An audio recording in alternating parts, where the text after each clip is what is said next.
समाज सिबियारि मेनन मोसाहारिनि मोनसे बाख्नायजाथाव हाबाफारि समाज सिबियारि मेनन मोसाहारिया गावनि रां बाहायनानैनो अदालगुरियाव 10 साननि थाखाय बेसेनाङि फोरोंथाय बादा बेखेवना होदों।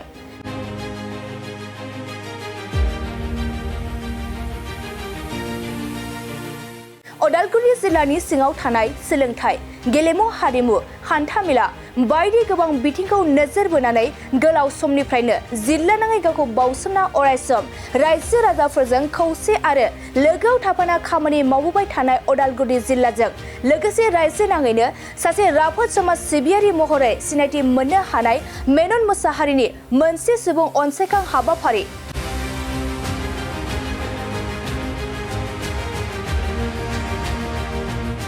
मख'नो गोनांदि फैगौ रायजो आरो बिटिसि सरकारजों खुंफुंजानो थांनाय ग्रेड 3 आरो ग्रेड 4 नि डाइरेक्ट रिक्रुटमेन्टखौ बिथा खालामनानै गावनि रांखौनो गारनानै थांनाय सानाव मोनसे गाबगोनां हाबाफारिनि गेजेरजों समाज सिबियारि मेनन मोसाहारिनि बानजायनायाव 10 साननि थाखाय थांनाय साननिफ्राय प्रिमियार सिनियर सेकेन्डारि स्कुलाव बेसेन नाङै free coaching for Assam direct recruitment examination हाबाफारि बेखेवनाय जायो। आरो बे बेखेवनाय हाबाफारियाव बिटिसि सेन्ट्रेल सिलेक्शन बर्डनि मासिगिरि दिपक कुमार बसुमतारिया गाहाय आलासि महरै बाहागो लाफैनायजों लोगोसे अदालगुरि ओनसोलनि मेलेमजिबि दैदेनगिरिफोरजों गासै सा 200निबो बारा सोलोंथाय लानो फैनाय साख्रिनि आनजाद होगिरि बिथांमोनखौ हाबाफारियाव बाहागो लाना जाफुंसार होनायखौ नुनो मोननाय जायो। फ्रि कचिं सेन्टारखौ दिनै इडिआर एग्जाम फ्रि कचिं सेन्टारखौ दिनै जों बेखेवबाय। बेयाव आं लेंहरनो हादोंमोन बिटिआरनि CSP चेयारमेन सार डक्टर दिपक बसुमतारी सारखौ। साराबो फैनानै जोंनो सम होफैबाय। दिनै जोंनि बे कचिं सेन्टारखौ दिनै अपेनिं खालामबाय। आरो जिहेतु जे जोंनि उदालगुरियाव माने बिभिन्न खेथ्रआव जोङो उदालगुरिया माने साख्रि मोननायावनो होन बुहुत माने खम मानसियासो जोंनि उदालगुरियाव साख्रि मोनो। खिन्थु जोङो फरायनाय हिसाबै बुहुत दङ, ग्रेजुवेसन जानानै दं, मास्टार डिग्री जानानै दं। खिन्थु बिथांमोना दा साख्रियाव एग्जाम होयोब्ला साख्रिखौ मोननो हाया। खिन्थु टेकनिकफोरखौ जेनेबा मिथिया बोरैहाय माने एग्जामाव एपियार जायोब्ला इजियैनो जों कुइसनखौ एन्सार होनो हायो। बे बुस्थुखौ बारा जोंनाव आयदा गैयाबो जानो हागौ। हिसाबै आं दिनै उदालगुरिनि सासे माने सुबुं हिसाबै आंनाव बहुद मानसियानो जेनेबा सेंग्रा सिख्लाफ्रा फैनानै माने खामानि सामानिनि खबर लाफैयो, बबावबाफोर साख्रि सोना होनो हायो नामा होननानै बिदि खबर लाफैनायाव आं थारमाने सेंग्रा सिख्लाफोरनि थाखाय सहाय खालामनो थाखाय आंनि बे माने आसाम गभर्नमेन्टनि जि इटिआरनि एग्जाम माने थार्ड ग्रेड फर्थ ग्रेडनि थाखाय आं बिथांमोनखौ सहाय खालामनो होननानै आंनि साननायाव आंनि बे दिनैनि नैबे फ्रि कचिंखौ आं होनाय जादों। माने बेनो उदालगुरियाव जोंनि फैबाय थानाय सेंग्रा सिख्लाफ्रानो जुदि जों उदालगुरि समाजखौ जुदि मोजां दानो हायाब्ला, जुदि गावनि जुदि न'खरखौ जुदि जों बानायनो हायाब्ला आरो गावनि बिमा बिफानि साननायफोरखौ जाफुंहोनो हायाब्ला गथ'फोरनि जुदि इयुनाव जोङो खोमसि जागोन। बेनि थाखायनो आं बिथांमोननि न'खर दानाय, बिथांमोननि जोंनि समाज दानाय बेयाव आं सहाय खालामनो होननानै आं बिथांमोनखौ आंनि गावनि पुजिनिफ्रायनो आङो मोनसे माने एक्सेलेरेटर क्लासिक होननाय गुवाहाटीनिफ्राय आं इन्सटिटिउटनिफ्राय आङो एक्सपार्टफोर लाबोनानै आं बिथांमोननो माने सहाय खालामनो थाखाय आङो नैबे दिनैनि कचिं सेन्टारखौ आं खुलिनाय जादों। बेयाव माने खुनु माने फ्रिब्लाबो जेनेबा आं सात्रफोरनिफ्राय खुनु फैसा लाया। खिन्थु आं जाय इन्सटिटिउटखौ लाबोदों आं बिथांमोननो आङो माबा मोनसे दन हरनांगोन। आंनिफ्रायनो आङो बेखौ हरनानै आं खिन्थु जोंनि जायगानि दावगानायनि थाखाय, जोंनि सेंग्रा सिख्लाफोरनि साख्रि मोननायनि माने खाबुनि थाखाय आं बिथांमोननि सहाय खालामनो थाखाय ओंखारबोनानै आंनिफ्रायनो आं बेखौ होनाय जादों। आं बिनि थाखायनो आं जिफोर सेंग्रा सिख्लाफ्रा बेयाव बे कचिं क्लासाव लानो फैनानै बिथांमोनखौ आं खावलायदों बिथांमोना मोजाङै फरायनानै आरो नैबे एग्जामाव गासिबो बेयाव 150 स्टुडेन्ट दङ। बे 150 स्टुडेन्टनो साख्रि मोननायखौ आङो हास्थायदों आरो आं बिथांमोननि साख्रि मोननायाव आंनि गोजोननाय दङ। आरो जोंनि उदालगुरिनि जायगायाबो डेभेलप जागोन होननानै आङो सिन्था खालामनानै समाजनि खामानि मावनायावबो, गामि दावगानायावबो, न'खर दावगानायावबो बिथांमोना सहाय खालामगोन होननानै आं मिजिं थिनानै आं दिनैनि नैबे प्रग्रामखौ लानाय जादोंमोन। गावनि खामायनाय रांजों सुबुं सिबिथाय होनाय समाजनो थाखाय नोंथाङानो गिबि मोनसे बिदिन्थि। आङो थारमाने गावनि खामायनायजों लोगोसे आङो जिखिनि जेनेबा आं समाजखौ फोसाबनायाव,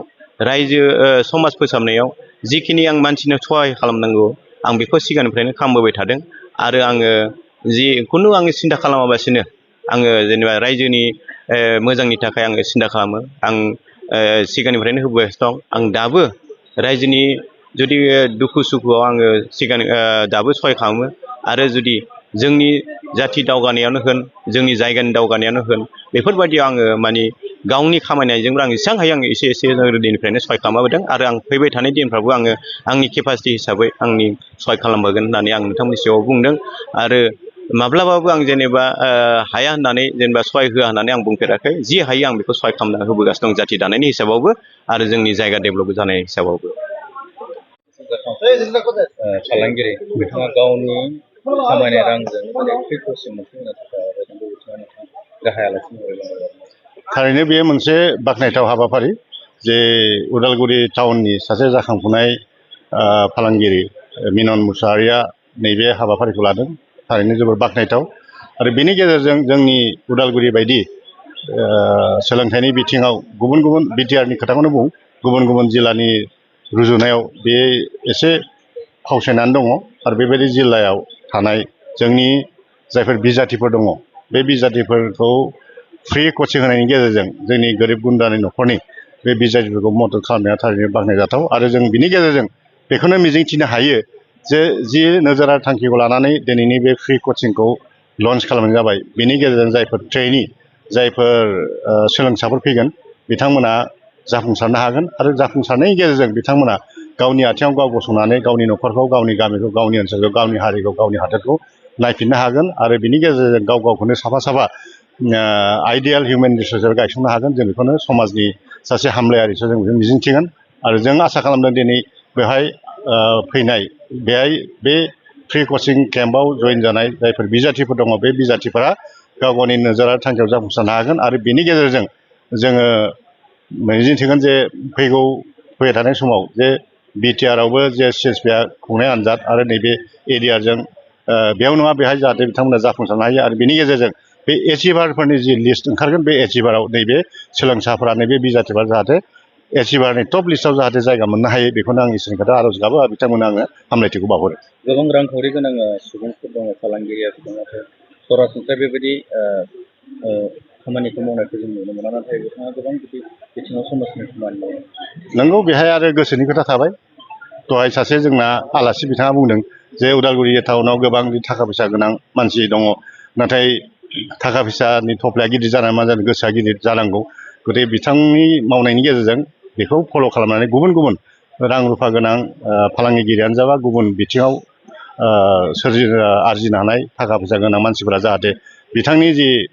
लामा बे लामाखौ जाहाथे फल' खालामनाय गुबुनफोराबो जाहाथे आवगायबो बेखौ मिजिंथिनानै दहाय सासे बुंथिगिरिया बुंदों बा आलासिया बुंदों बे बिषयनो आंबो बेखौनो मिजिंथिगोन जे मिनन मुसाहारियाल' मानो आरो गुबुन बेबायदि 100 जाना आवगायना फैथों फैयोब्ला होमब्ला जोंनि बे हालामनि बे उदालगुरि जिल्लानिनो गासै बे गोरिब गुन्द्रा बिजाथिफोरखौ केन्डिडेटफोरखौ मोजां मोजां आनजादाव उथ्रिसार खालामनो हानायाव मदद होनो होननानै आवगायबोगोन होननानै मिजिंथियो बिटिसिआव जिहेतु दायो साख्रिनि फोसावथाय होदों मैयासो जों नुनो मोननाय जादों बे माबायदि बेथ' जों दासान्दि खायसे खायसे डिपार्टमेन्टनि जोङो फर्थ ग्रेडनि एडभार्टाइजमेन्ट होबाय ओमफ्राय थार्ड ग्रेडनि एडभार्टाइजमेन्टनि थाखाय प्रिपेरेसन सोलिगासिनो दङ बेयाव एसे टाइम लागोन मानो होनना बुङोब्ला थार्ड ग्रेड होनोब्ला बेलेग बेलेग डिपार्टमेन्टआव बेलेग बेलेग एडुकेसनेल क्वालिफिकेसना बेलेग बेलेग जायो आरो खायसे टेकनिकेल पस्टफोर थायो बेयाव डिप्ल'मा सिप्ल'मानि खोथा थायो फिजिकेल फिटनेसनिबो खोथा थायो ओंखायनो आलादा आलादायै नोजोर होनानै थार्ड ग्रेडब्लाबो आलादा आलादायै बिजिरनानै